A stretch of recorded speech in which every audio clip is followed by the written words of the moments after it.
They found bones under the kitchen floor. Not animal, human. The town healer wouldn't go back inside. And when the priest saw the names on the headstones behind the house, names that matched both the mother and the wife, he left the village and never returned. What happened on that hill in 1902 was so twisted, so unholy. The county records were quietly rewritten. But one birth certificate survived, and it bore only a single name, his name. Hello everyone. Before we start, make sure to like and subscribe to the channel and leave a comment with where you're from and what time you're watching. That way, YouTube will keep showing you stories just like this one. There are places in this country where bloodlines run like rivers, tight, winding, and never far from themselves. The rural heartland is one of them. Isolated by jagged hills and sheer poverty, families didn't move much. But the story of Elias Fenwick doesn't come from poverty. It comes from obsession. Elias was born in the winter of 1879 in a cabin deep within the Black Hills. His father was listed as unknown. His mother, Mary Fenwick, was 41 at the time, unmarried, reclusive, and known to the townsfolk only as that strange girl with the dollhouse voice. She rarely came down from the ridge. When she did, people whispered about the way her eyes lingered too long, and how she always bought a dozen rations, 6 for herself and 6 presumably for the son no one ever saw. But he was real, and more than that, he was being groomed. Neighbors would later testify anonymously that they heard chanting from the hills at night, sometimes laughter, sometimes crying. But the most unsettling detail was that the laughter always came from 2 voices overlapping, both the same pitch, one male, one female, like someone imitating someone else, or teaching someone to mimic them perfectly. Elias wasn't raised like a child. He was raised like a partner, a shadow, an extension. By the time he turned 25, he was 7 feet tall, pale as bone, and never came to town. But Mary did, and she brought with her a ring, small handmade, carved from the wood of the very trees that surrounded their isolated homestead. The inscription on it, now preserved in a local museum, read, "To my life, from your birth. Not a gift from a mother, a gift from a wife." The 1,900 census lists Elias Fenwick as head of household, age 31. But here's where the records fracture. There is no wife recorded, no siblings, no borders, just him. And one other woman listed only as M. Fenwick, age 62. Relationship unknown. No mother, no wife, just a presence. That year, local surveyors noted that the Fenwick land had grown. 9 neighboring families had sold their parcels within months of one another, all for far less than market value, all relocated without notice. Some say they were driven off by threats or by something worse, but they left behind livestock, tools, even their family Bibles. It was as if they had to leave immediately, as if something had changed. And it had, because that was the year Elias and Mary began building what would come to be known as the house with no rooms. It wasn't a traditional home. It was a labyrinth, 5 structures connected by narrow, winding corridors with mirrors placed in unnatural locations and windows boarded from the inside. The mailman refused to deliver past the gate. He claimed the trees surrounding the property were not right, too, leaning inward, like they were growing towards something at the center. Locals started calling the place the womb. And Elias, he began to be seen, walking the edge of town in his black coat, always barefoot, always silent.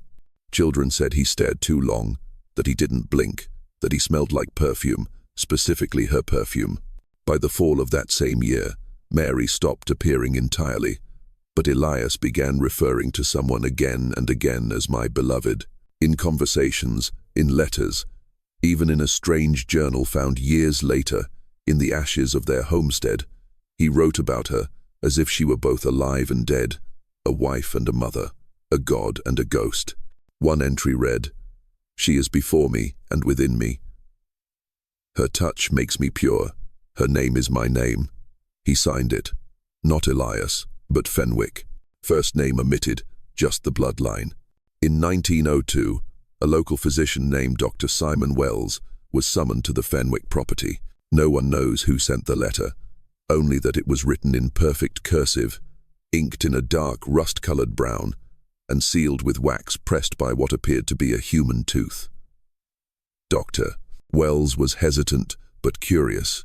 He'd long been skeptical of the rumors, dismissed them as backwards gossip, but what he witnessed that night would haunt him until his death. His notes, discovered after his passing, and now locked in a university archive, are sparse but chilling. He wrote of an upper room filled with dolls made from animal bones and dried corn husks, each one bearing the same face, Mary's. He described narrow hallways lined with portraits, all of the same two people, but aged to show their faces at different stages of life. In one, the woman appears as a teenager, the boy an infant. In the next, she is middle-aged and he a young man, but in the final portrait, they are shown as husband and wife, standing hand in hand, with eyes identical and mouths sewn shut with thread. But it was what he found beneath the house that broke him. A root cellar had been expanded, almost tunneled, into the earth. What began as a pantry deepened into a passageway of packed dirt and scorched beams. At its end, a crude chapel, and in the center, a bed. Upon it, the skeletal remains of a woman veiled in lace, her hands folded over a withered bouquet. Above her, painted crudely in what Wells believed was dried blood, the words, "The bride returns when the sun is ready." Wells fled without taking further notes. He never returned, never spoke publicly, and when pressed, claimed he had seen a union not blessed by God nor man. What the town didn't know was that by the time he entered that house, Mary Fenwick had been dead for over a year. But Elias never buried her. Instead, he preserved her, maintained her, kept her body in a sacred space below ground, and continued to refer to her in writing and conversation as both his mother and his spouse. By the late 1902, Elias Fenwick had become less man than myth. Stories spread like wildfire through the region, whispers of chanting heard through the trees, sightings of a pale figure walking in circles at dusk, and the persistent belief that the Fenwick bloodline had violated some cosmic law. But something changed in 1908. A fire. No one knows how it started, but it moved fast. Too fast for the local soil, which was notoriously damp in summer. By the time neighbors arrived, the house was gone. Or rather, it had collapsed in on itself. The womb, as it was mockingly called, had become a grave. What they found in the ruins shocked even the most skeptical. 2 bodies. The first was easily identified as Elias. His spine severely twisted, arms crossed over his chest, teeth filed down to sharp points. Around his neck was a rotting cord of braided hair. Mary's hair. The second was Mary herself, still in the same pose on the chapel bed beneath the house. Her skin had been treated with some kind of resin, her eyes covered with small white stones. One hand rested on a Bible, the other clutched a lock of Elias's hair.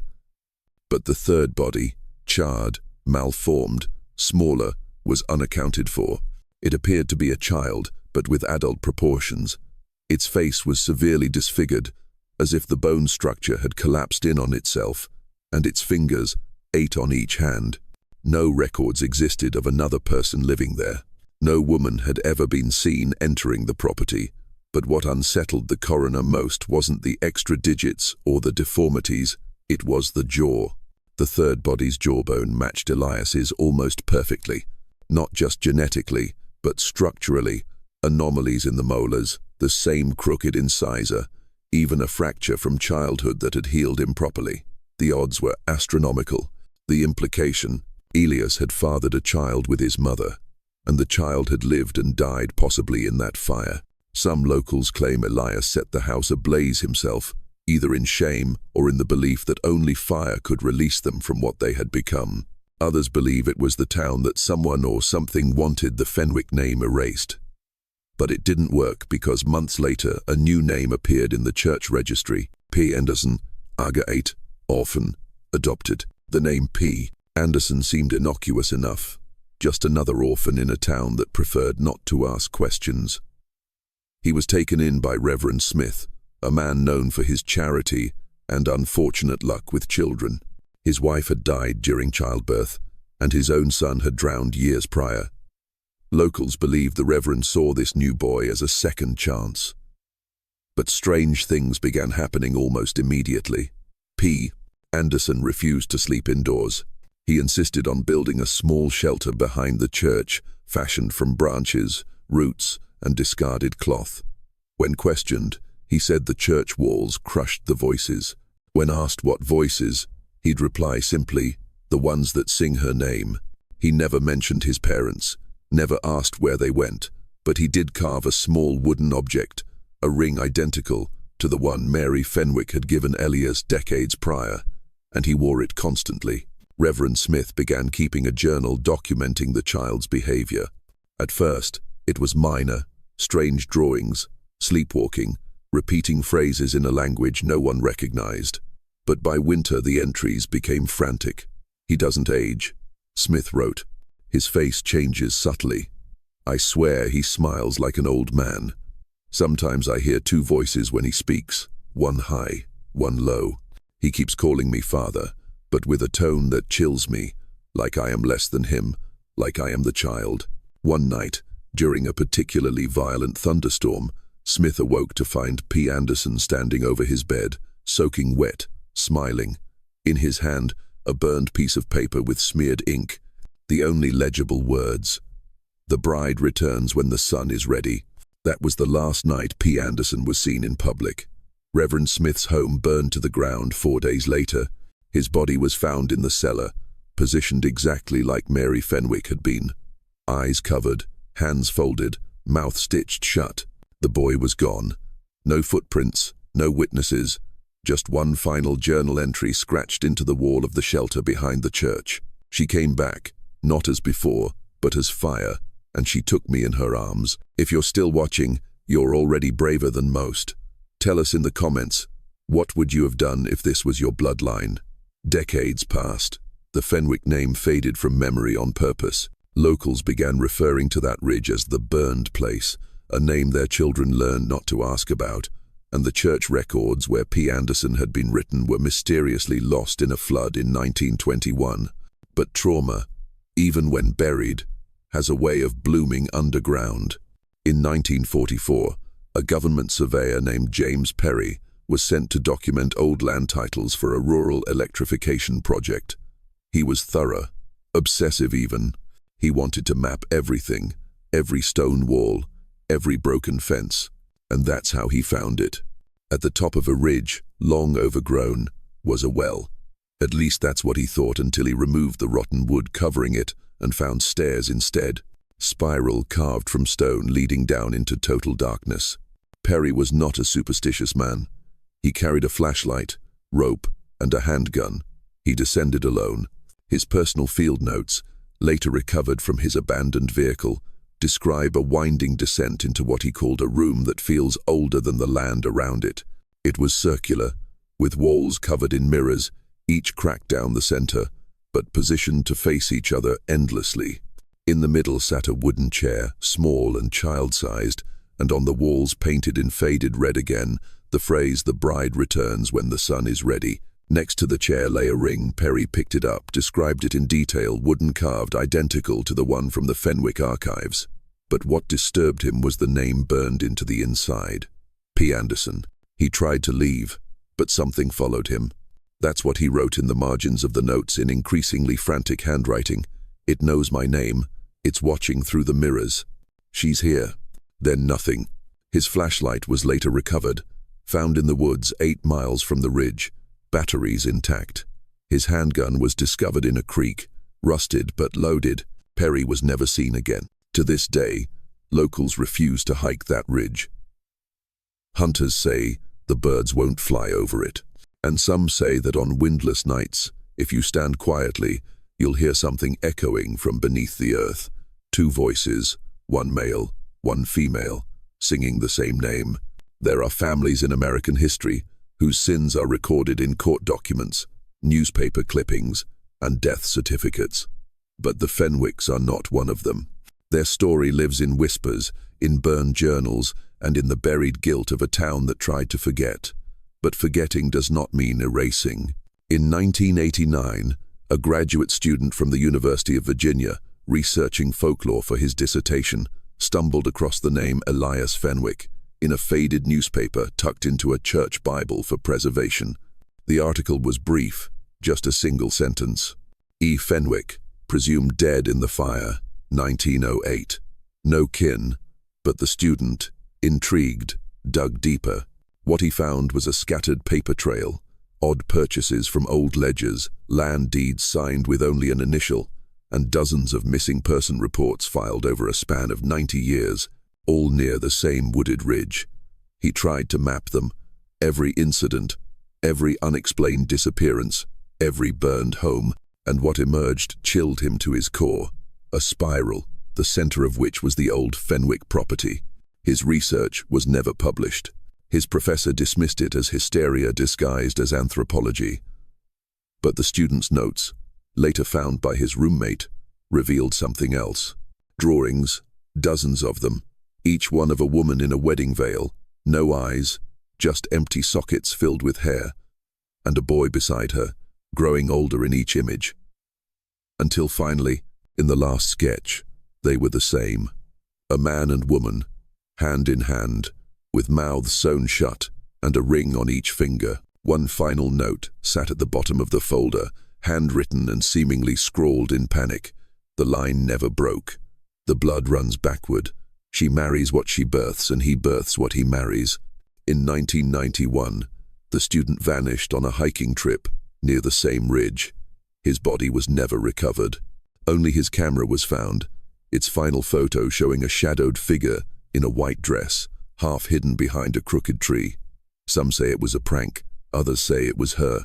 But those who've lived long in that region, they never speak her name, never walk the ridge, and never wear rings carved from wood. Because the Fenwick legacy isn't a family tree.